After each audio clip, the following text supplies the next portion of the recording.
महाराज उत्तान राज के कहने से जब दासी सुनीति के पास में पहुंचे, कहने लगी महारानी चलो।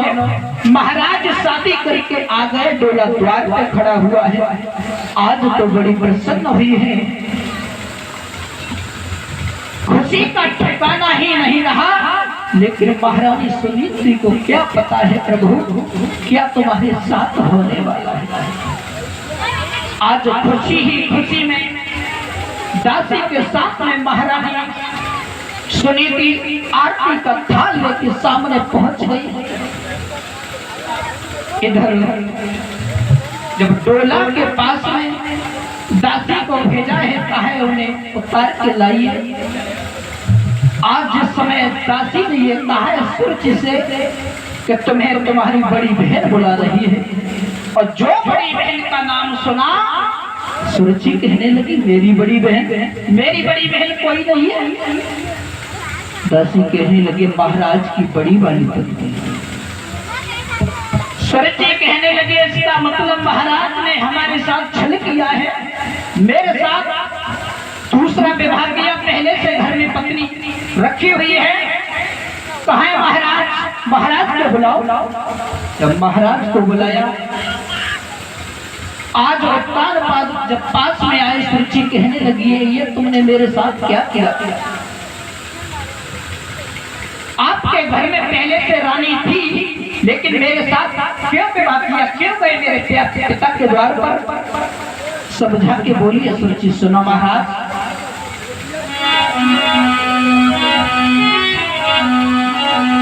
कि जब एक तुम्हारे नाम थी,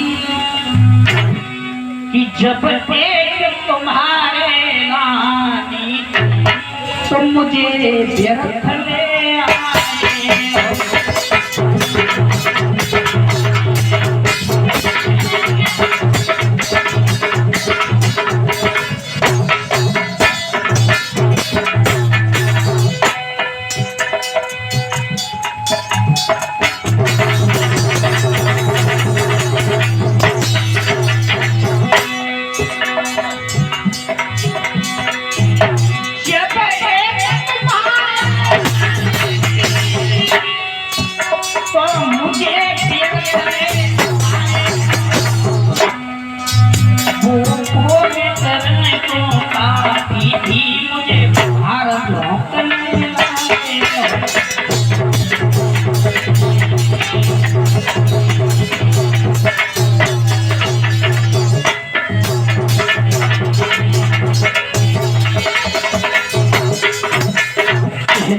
महाराज आप मुझे व्यर्थ में लेके आए हो, जब आपके घर में पहले से पत्नी थी तो आप मुझे क्यों लेके आए? अगर अभी भी कुशल चाहते हो तो मेरे इस डोला को मेरे घर पे वापस कर दो।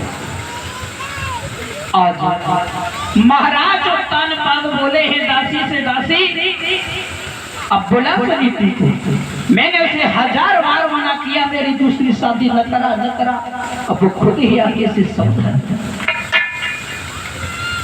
आज महारानी सुनीति को बुलाया, जब सुनीति पास में आई है कहने लगी बहन अंदर चलो, ये घर आपका है, मैंने ये शादी इसलिए नहीं कराई कि घर में कलेश हो, घर में लड़ाई झगड़ा हो, मैंने तो इसलिए शादी कराई है कि मेरे गर्भ से किसी बालक ने जन्म नहीं लिया और आपके गर्भ से कोई बालक जन्म ले लेगा तो इस राज्य का अधिकारी बन जाएगा।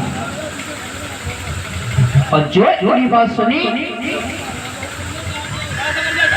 तो सूर्य कहने लगी है क्या कह रही हो? अंदर चले, मैं तो इस डोला से नीचे कदम नहीं रखूंगी, तुम अंदर जाने की बात तो बहुत बड़ी है। और महाराज आप सुनिए, अगर मुझे अंदर रखना चाहते हो तो इस को बाहर कर दो घर से, तब तो मैं इस घर में अंदर रहूं। आज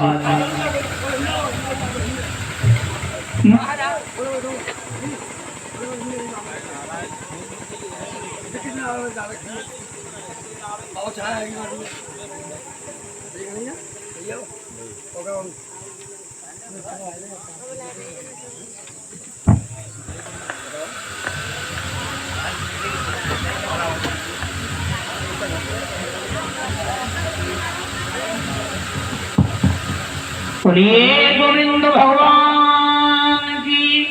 सभी भक्त 2 लाइन का भजन बोलेंगे और उसके बाद आगे गौर करेंगे।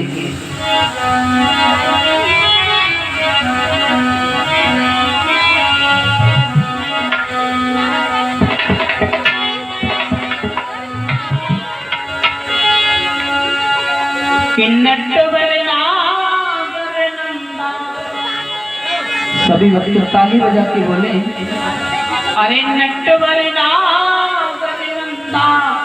भजो रे मन गोविंदा, नटवरना भजो रे मन गोविंदा, नटवरना भजो रे मन गोविंदा, अरे नटवरना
रघुपति महाराज, आप तो नीचे बोल क्यों रह रहे, समझ में ना आ रही? ये तो भजन सभी ने सुना होगा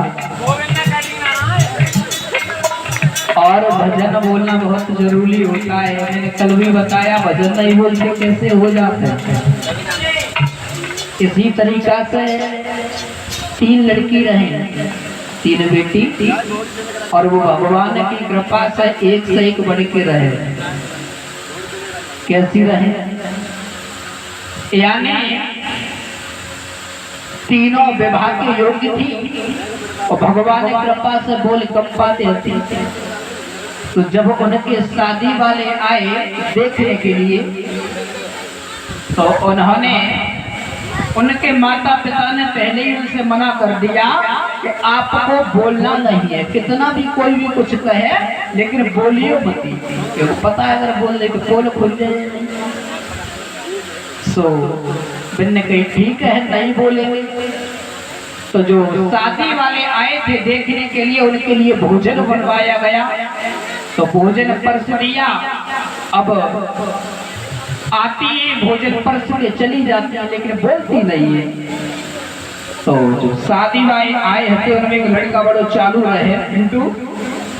तो वो बोलो भैया जे आते और चली जाते हैं, लेकिन कुछ बात तो है बोली।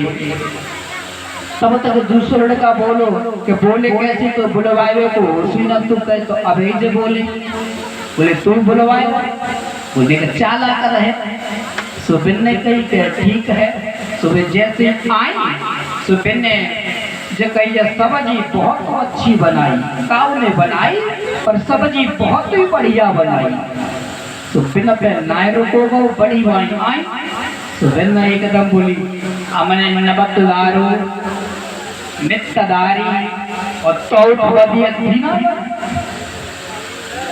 जो इतनी कही तो दूसरी चौका में से ही बोली, देखो मम्मी ने मना करी तुम बोलियो मती, मत खबत है बत जो तुक तो रही। अब बिन्ने कही कि जितो अकली तब तक तीसरी बोली,